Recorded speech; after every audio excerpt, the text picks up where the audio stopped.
Dear students, last video में हमने RS-232 connector का पिन डायग्राम देखा है। ये 9 पिन कनेक्टर है और इसमें जो 9 पिन्स हैं उसमें से कुछ पिन्स तो जो हैं वो डेटा ट्रांसमिशन रिसेप्शन के लिए या रेफरेंस टर्मिनल के लिए यूज़ हो रही हैं, लेकिन जो बाकी पिन्स जो हैं वो यहाँ पे यूज़ हो रही हैं सिंक्रोनाइजेशन पर्पज़ के लिए या कंट्रोलिंग पर्पज़ के लिए। जैसा कि मैंने आपके साथ डिस्कस भी किया था कि जब ट्रांसमिटिंग और रिसीविंग एंड है तो उनके बीच में सिंक्रोनाइजेशन होना बहुत ज़रूरी है। अब अगर मान लीजिए कि ट्रांसमीटर जो है बहुत फास्ट रेट से डेटा ट्रांसमिट कर रहा है और रिसीवर उस रेट से डेटा को एक्सेप्ट करने के लिए, कलेक्ट करने के लिए प्रिपेयर नहीं है, तो उस केस में आपका डेटा लॉस हो सकता है। तो इस प्रॉब्लम को अवॉइड करने के लिए यहाँ पे जैसे आप देख रहे होगे ट्रांसमीटर में, मतलब मेल कनेक्टर में आपका एक DSR टर्मिनल है, डेटा सेट रेडी। मतलब डेटा सेट रेडी टर्मिनल के थ्रू क्या करते हैं, हम इसको रिक्वेस्ट भेजते हैं रिसीविंग एंड को कि transmitting and is ready to send the data. अब जो रिसीविंग एंड है जब तक यहाँ पे CTS टर्मिनल से सिग्नल नहीं भेजेगा। CTS क्या है? Clear CTS stands for, here you can see that CTS stand for clear to send। Clear to send मतलब ट्रैफिक साफ है, बिल्कुल आप डेटा भेज सकते हो। मतलब हमारा जो प्रीवियस डेटा था उसने क्लियर कर दिया है और वो नेक्स्ट डेटा लेने के लिए प्रिपेयर्ड है रिसीवर जो है आपका। तो क्लियर टू सेंड, वो क्लियर टू सेंड टर्मिनल के थ्रू उसको एक्नॉलेजमेंट भेजेगा कि अब आप डेटा भेजने के लिए आप डेटा भेजना स्टार्ट कर सकते हो। तो इस तरह से कुछ ये टर्मिनल्स हैं जो कंट्रोल सिंक्रोनाइजेशन को मेंटेन करते हैं between the transmitting and receiving end. अभी हमने 9 पिन कनेक्टर के बारे में डिस्कस किया है। इसके अलावा कई बार एग्जाम्स में 25 पिन कनेक्टर्स के बारे में भी पूछा जाता है, तो मैं नेक्स्ट जो है आपको 25 पिन कनेक्टर का डायग्राम शो करूंगा। ये जो 25 पिन कनेक्टर है RS-232 का, इसकी जो पिन्स हैं इसको 2 पार्ट में डिवाइड कर दिया गया है। फर्स्ट ग्रुप जो था उसमें पिन जैसे जो 25 पिन्स हैं उनको नंबरिंग असाइन कर दी गई और उसमें जो फर्स्ट ग्रुप जो है उसमें आपके पिन नंबर 2, 3 एंड 7 है। इसमें से पिन नंबर 2 जो है डेटा ट्रांसमिट करने के लिए यूज होती है। पिन नंबर 3 जो है pin number 2 is use for transmitting serial data. Pin number 3 is used for data transmission / reception purpose and pin number 7 will be used for signal ground. In second group of the pins there are 22 pins which are used for control purposes. ये आपका ये जो diagram है इसमें आपको दिखाया गया है डेटा टर्मिनल इक्विपमेंट और डेटा कम्युनिकेशन इक्विपमेंट।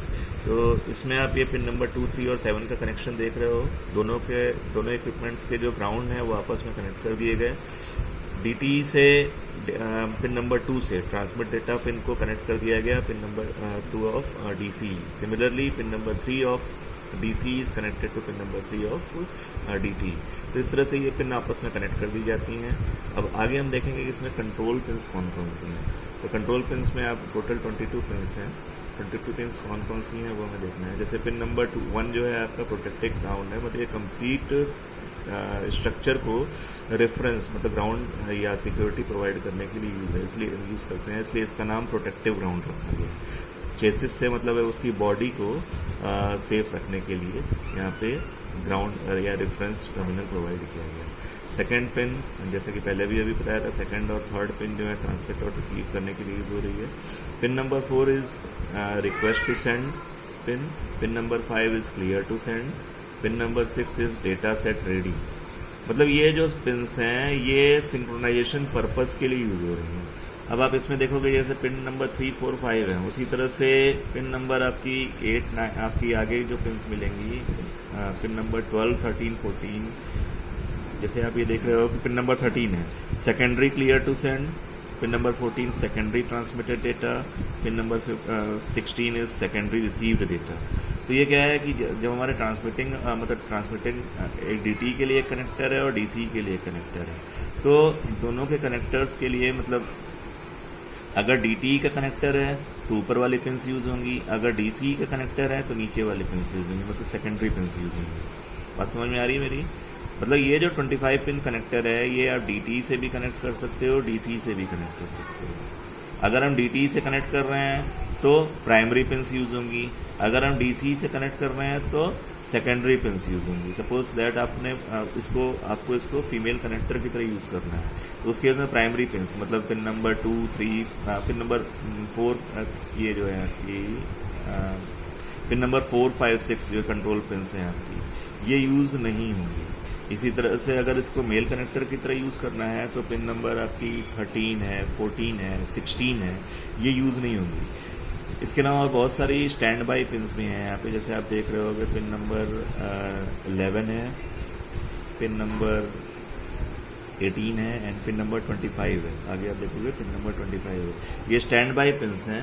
उस समय जब ये आईसी यूज़ की जाती थी, ये मतलब ये डिवाइस यूज़ की जाती थी, तो 25 पिन की डिवाइस थी, तो इसमें 25 पिन डिवाइस में ये प्रॉब्लम होती थी कि कई बार मान लीजिए कोई पिन ख़राब हो गई, तो अगर एक पिन भी ख़राब हो गई तो पूरी की पूरी डिवाइस रिप्लेस करनी पड़ती थी। तो इस प्रॉब्लम को अवॉइड करने के लिए क्या किया गया था, कुछ स्टैंड बाई पिन्स वहाँ पे ऐड कर दी गई थी। स्टैंड बाई पिन्स का यूज़ किया था कि जैसे मान लीजिए कि पिन नंबर 20 ख़राब हो गई, तो उसकी जगह हम पिन नंबर 25 को कन्फिगर कर सकते हैं। पिन नंबर 12 ख़राब हो गई तो उसकी जगह हम पिन उसके नियरेस्ट की जो आपकी स्टैंड बाई पिन है, पिन नंबर 12 जैसे आपने माना ख़राब हो गई, तो उससे नियरेस्ट जो स्टैंड बाई पिन है आपकी पिन नंबर 18, उसको पिन नंबर 11 उसको यूज़ कर सकते हैं। ठीक है, तो लेकिन प्रॉब्लम यह है कि जैसे जैसे आप नंबर ऑफ टर्मिनल्स इंक्रीज करते चले जाओगे, वैसे वैसे आपका डिवाइस में लॉसेस इंक्रीज होते चले जाएंगे और साथ साथ डिवाइस का साइज मतलब कॉम्पैक्टनेस रिड्यूस होती चली जाएगी, साइज इंक्रीज होता चला जाएगा। तो जैसे जैसे टेक्नोलॉजी अपग्रेड होती चली गई, हमारी रिक्वायरमेंट ये होती गई कि साइज़ को हमें रिड्यूस करना है और पावर कंजम्पशन भी रिड्यूस करना है। तो इसलिए ये जो 25 पिन आईसी थी मतलब कनेक्टर है, इसको रिप्लेस कर दिया गया 9 पिन कनेक्टर से।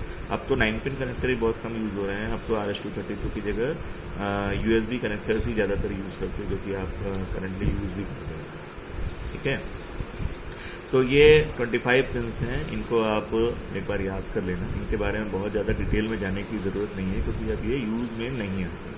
ठीक है, अब हम बात करते हैं डेटा फॉर्मेट की। जो डेटा हम सेंड करते हैं ट्रांसमिटिंग एंड से रिसीविंग एंड की तरफ, उसका फॉर्मेट कैसा होता है। तो चूंकि हम ये डेटा जो असिंक्रोनस मोड में ट्रांसमिट कर रहे हैं, असिंक्रोनस मोड में ट्रांसमिट कर रहे हैं, तो यहाँ पे कोई क्लॉक इन्फॉर्मेशन मतलब कोई क्लॉक सिग्नल हम कनेक्ट नहीं कर रहे हैं। तो उस केस में कब डेटा ट्रांसमिशन स्टार्ट हो रहा है या कब डेटा ट्रांसमिशन स्टॉप करना है, उसके लिए हमें अपने जो इंफॉर्मेशन डेटा है उसके साथ ही स्टार्ट बिट और स्टॉप बिट ऐड करनी होती है। क्या करना होता है, जैसे मान लीजिए हमारे पास जो इन्फॉर्मेशन है वो 8 बिट में कोड कर दी गई, 8 बिट की इन्फॉर्मेशन है, तो वो इन्फॉर्मेशन जब हम सेंड करेंगे तो उस 8 बिट इन्फॉर्मेशन के साथ एक स्टार्ट बिट ऐड कर देंगे लेफ्ट साइड में और एक स्टॉप बिट ऐड कर देंगे राइट साइड में। तो उससे होगा क्या कि जब हम ये डेटा सेंड करेंगे, तो ट्रांसमिटिंग एंड पे जब ये डेटा सेंड करेंगे तो वहाँ पे सबसे पहले हम स्टार्ट बिट सेंड करेंगे, उसके बाद